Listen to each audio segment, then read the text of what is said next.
All right, just an update on what is going on. We still have fire burning in the rear part of the structure, and we have serious concerns with the structural stability of the whole building.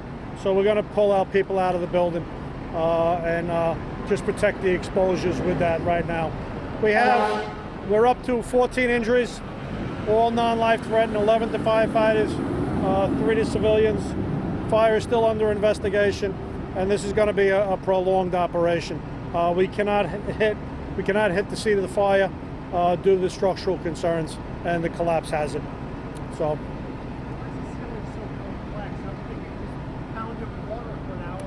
We've been pounding that ceiling for about 5 hours now. It's very heavy construction. There's a double roof on the building. There's multiple ceilings in the building. The construction, and it's very old construction, which the wood is thicker and better than it is today, and we just can't penetrate the roof, and we can't put anybody out there to cut it, nor can we put people underneath it to pull it, and that's where it's burning. Can you explain what the fire operation is at this moment? Are you allowing the fire to burn out itself or what's going on? Right now, we're allowing the fire to burn in the back while protecting the front. But like I just said, we've decided to pull out of the building due to structural concerns. So we will protect the exposures. If the fire does extend into the front, we'll use our tower ladders to extinguish that. But the strategy at the time is to just keep on flooding the back section with water. Okay. Where exactly did the fire right now? Well, that's under investigation, but we know it started, we're pretty sure it started in the first floor restaurant with that. We had advised the Department of Education. There are 2 schools in the neighborhood. And they are making their own plans to relocate students. We ask any business owners on the street. There'll be a meeting for business owners on the street at 9:30 in the public school behind us. We're coordinating with New York City Emergency Management, with the New York City Police Department to deal with these issues. Chief, how are you coordinating with the DOE regarding your 2 schools that are closed now? Well, the principal of this school right here was here very early this morning. She came right in. So immediately we had a meeting with her. That was about 5:30 this morning.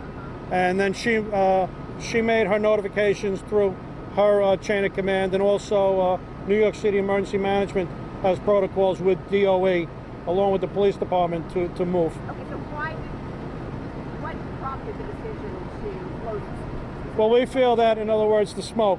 There was a lot of smoke, and then also the fact that the streets would be closed. It was just difficult to bring children into the area. We felt it wasn't safe or prudent to bring children, their parents, into the area. I know you can't know everything, but you best guess this is a one-day operation. You think school will be back tomorrow? I would hope that school would be back tomorrow. I would assume that school would be back tomorrow. In other words, as we make progress through the day, hopefully we can move it along. Businesses and other residents also allowed to return? The businesses we want to keep closed right now. The owners are being allowed into their stores, but we're going to keep the sidewalk. We don't want pedestrian traffic. Certain buildings, we're letting those residents back into the building. There's no reason to keep them out, except for the fire building and the 2 adjoining buildings. But we'll reevaluate after the 9:30 meeting about opening the street. We can't have pedestrian traffic while we still have fire operations. It's just too dangerous for them. So if people want to get into their apartment to get things and get it, that's fine. Chief, Sure. will any resources be given to people displaced in the apartment? The Red Cross is on the scene. I know there were 8 apartments. There was approximately, I think, 16 people affected, but all have, my latest report from the Red Cross, that they have all made their own arrangement and did not need the assistance of Red Cross. But Red Cross is on the scene, and if somebody does need the assistance of Red Cross, they are on the scene to come over. Is the fire considered suspicious? No, the fire's under investigation, and just until we find out what happened. You know, they've already interviewed certain people, but it's just the standard course to investigate these fires. The integrity of the 2 adjacent buildings that are... This type of construction, the integrity of the building is pretty good. It's not suspect. It's just that they have certain features in the fire building we just became aware of that we're not comfortable with.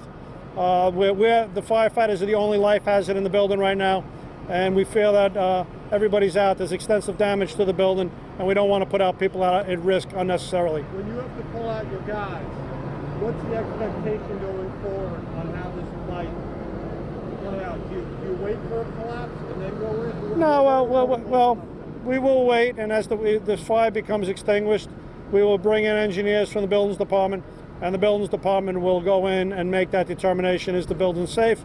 What measures they need to take with that. So we're very confident with the exposures, not so confident in the fire building. Were you able to contain the fire to so many floors, or is there upper floors? All floors in the building have extensive damage. All right. Thank you, Chief.